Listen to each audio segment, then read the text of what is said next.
सीमा सिंह, आशा बहु कल्याण समिति की प्रदेश अध्यक्ष हूँ। और उत्तर प्रदेश से सरकार से मांग की जा रही है कि आशा बहुओं को एक अस्थायी कर्मचारी का दर्जा दिया जाए, जो भी प्रोत्साहन राशि मिलती है उसे हटा दिया जाए। और आशा संगिनी 24 घंटे की कार्यकर्ता हैं। आए दिन दुर्घटना हो रही है, एक्सीडेंट हो रहा है, मर रही हैं।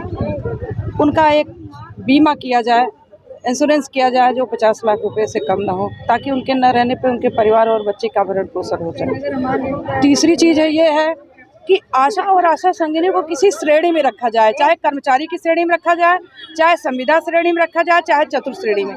ये मांग हमारी 15 तारीख और 16 तारीख राजधानी लखनऊ में चल रही थी। आज इस पे बात नहीं बनी है। अब हम लोग पूरे उत्तर प्रदेश के हर जनपद में कार्य बहिष्कार करके हड़ताल कर रहे हैं, चक्का जाम कर रहे हैं, जिलाधिकारी को घेर रहे हैं, क्योंकि मजबूरी ये हो गई कि लिखा पढ़ी में जब दे दिया गया है कि हमारे विभाग द्वारा हमें प्रताड़ित न किया जाए, परेशान न किया जाए, काम का दबाव न डाला जाए, क्योंकि हम सरकार से मांग कर रहे हैं।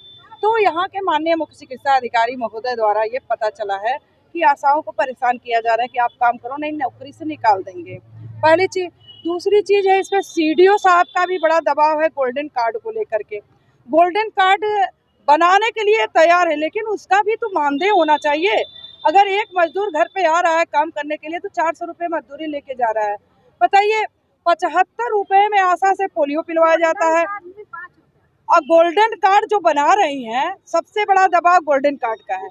गोल्डन कार्ड में अगर इनको मानदेय नहीं दिया जा रहा है, तो जैसे वो पंचायत मित्र को रखे हैं और आयुष्मान मित्र रखे हैं, उसी श्रेणी में रख के इनको एक सैलरी के रूप में दे।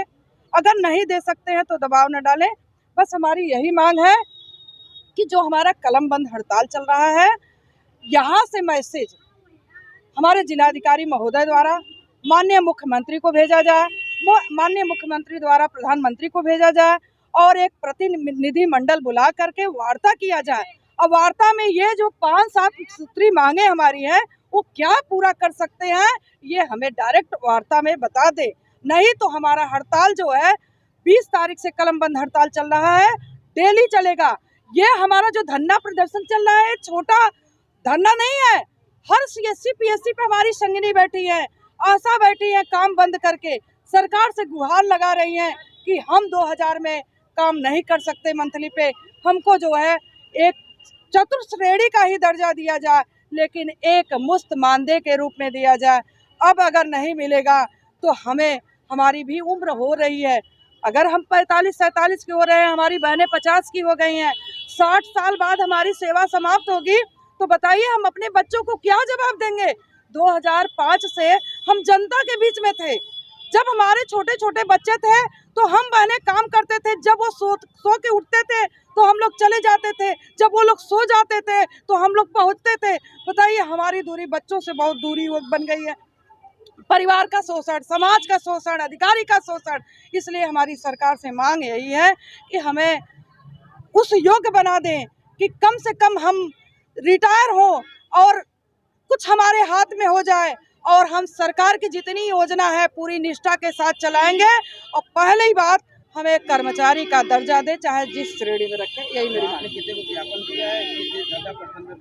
देखिए, जिला अधिकारी महोदय को ज्ञापन देने के लिए हम लोग आए थे। ADM साहब ने ज्ञापन लिया। ज्ञापन लेने के बाद कह रहे हैं कि माननीय मुख्यमंत्री तक ये बात पहुंचाई जाएगी। ठीक है, पहुंचाई जाएगी, लेकिन दूसरी बात है कि यहाँ के CMO साहब, हमारे जो मेन जो अधिकारी हैं हमारी आशा के, स्वास्थ्य विभाग के, वो हमारी आशाओं की सुनते नहीं हैं, संगिनी की सुनते नहीं हैं। एक तरफ सरकार कह रही है कि स्वास्थ्य विभाग की मेन रीढ़ है आशा संगिनी, तो हमारे अधिकारी हमारे बीच आकर के हमारी बहनों की समस्या सुने, और जो कलम बंद हड़ताल चल रहा है, मोबाइल बंद हड़ताल चल रहा है, उसमें वो सहयोग करें, अन्यथा आंदोलन बढ़ेगा।